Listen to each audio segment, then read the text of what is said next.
Yo, what is going on today, YouTube? Hope you guys are doing fantastic. Today's video, we're talking about the 10 best gods to be winning in ranked in 11.2. Going to be starting with junglers, going to be moving all the way down to the ADCs.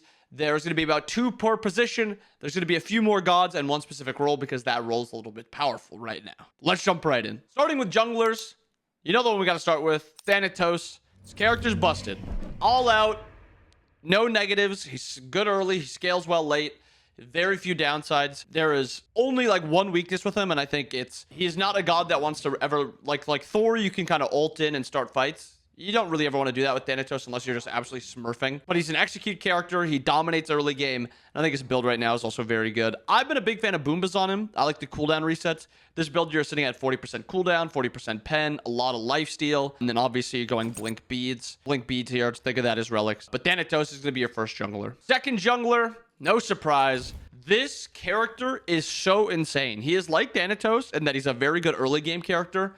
But he scales well late game for 2 reasons. 1, with this build, no gods can 1v1 him. He wins every single 1v1. He's got very few downsides in that 1v1. Maybe some like magical characters he might have a slightly worse time with because he's going shoguns, but he reduces power with his 1. He reduces attack speeds with mannequins. He reduces healing with Envenomed Deathbringer, or sorry, Envenomed Executioner. He's got extra auto attack damage with his kin size. He's got extra auto attack damage with his 1. He's got extra auto attack damage with his passive. And then he's just got a ton of attack speed, some flat pen, percent pen. There's very few weaknesses in 1v1s for this character.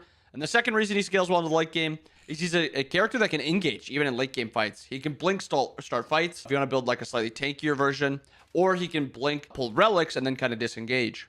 But there's very few downsides to this character. If I want to win a ranked game, I'm locking in Erlang. Next up, solo laners. This was in the builds to abuse video from a couple days ago, but Bellona's busted. She is insanely good. It's going to be the same build. If you want to know more about the build, go watch that video. Bellona is crazy. Next one is Vamana, and he got nerfed. That nerf did very little to hurt this character. They nerfed power on his ultimate, which, if you think about it, it could be a fine nerf. But Vamana's not building to do, like, actual auto attack damage. He's building to just attack a lot with this Acts of Animosity, the kin size, and the Hasten to Stick. He doesn't really care if his power is slightly less. Like, yeah, maybe his level, like, 10 to 19 before he gets his Acts of Animosity online is a little bit weaker. But his level 20 spike is basically the same. His auto attacks will be doing slightly less, but the animosity is going to do the same. Hasten's not changing. Kin size is still that same item. So he is still incredibly strong. The nerf hurts him a tiny, tiny bit, but not enough to move him out of meta. Guardians, Charon. 1, very easy. 2, very dominant at all points. And 3, I think his build is very crazy right now. Spartan Flag Warbanner. I've been of the opinion that you can build either on this character. I like Warbanner a little bit more because he actually has 1v1 potential, which is crazy with this. More auto attack damage, a little bit of healing. Or sorry, more auto attack speed for more, I guess like, technically it is more auto attack damage too because you're auto attacking more. But the healing you get from this just feels incredible. Prophetic, you stack very easily. He's very good double stacker because it allows you to go Chronos Pen in 3rd. Divine Rune is very good for 1v1s. Late game fights, just poking because it's a little bit more damage and it's also anti-heal. And then Spirit's Robe caps you out at that 40% cooldown. Since you're not full tank, Spirit's Robe is going to feel a little bit better, giving you that mitigation. But just all in all, Charon has very few weaknesses and he's very strong at almost all points. Number 2, we're going Ganesh.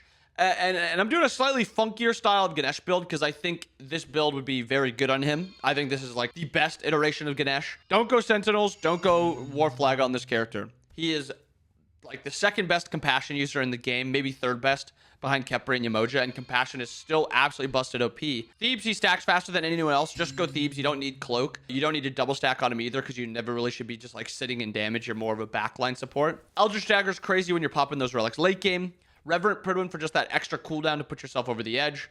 Void Shield or Void Domaru, depending on which your team has more damage of. If you have double physical backline, go Void Shield. If you have double magical backline, go Void Domaru. If you have one of each, then it's dependent on your jungler. But a lot of the times in most games, you have 3 physicals and 2 magicals, and you're one of the magicals and you do no damage. So I like Void Shield on him. And then Shogun's Husari for objectives. And then just for your ADC. A lot of ADC builds are either slightly short on 2.5 attack speed, or they're going Silver Branch. So it's a really good combo either way. But Ganesh is going to be the number 2 support. Mages. Number 1, no surprise. This character is busted. I'm a snake. He got nerfed. Surprisingly, he got nerfed. Did it do anything? No.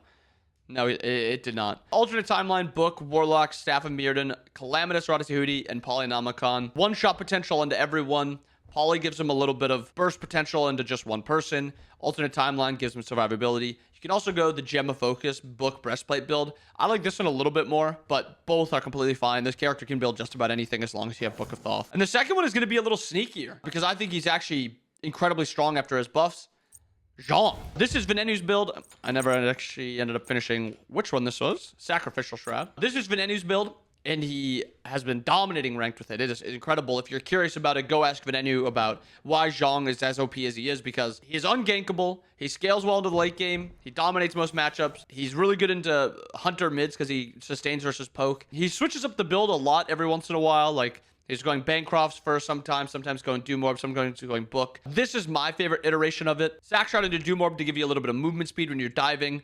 Bancrofts is so good on this character, especially with the Claw. Assassins have a really hard time diving you with Bancroft's Claw. Typhons gives you this late game increase in damage and in survivability. Tahuti gives you one-shot potential, and Divine on top of that gives you even more one-shot potential and stops them from life-stealing off of you. And then lastly, Hunters. Gotta start with Hachiman because this character is absolutely OP busted. Leader's Cowl, Crimson Claw, Rage, Xe, Kin Size Dominance. Again, Monday's video, I talk about it, but if you want the quick rundown of it, Leaders and Crimson Claw together gives you a lot more lifesteal, gives you 30%.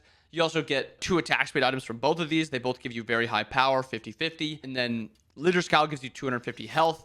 And Crimson Claw shield is based off your max health, so getting more max health gives you more shielding. The unique thing about this build is you can go a non-attack speed item second because you have attack speed item, non-attack speed item, and Rage just has very good stats, going up to 45 power and 35% crit chance. Basically allows you to just have a solo crit item and you crit almost every other time. And then Xe Kin's dominance to shred tanks. Rage gives you 1v1 potential versus enemy hunter and versus assassins. So overall, this build is very, very good. Lastly, we got to talk about Heim and the Mannequins build. I made a video about the Mannequins build, but Heim is the best user of it. Mannequins base is incredibly high early game.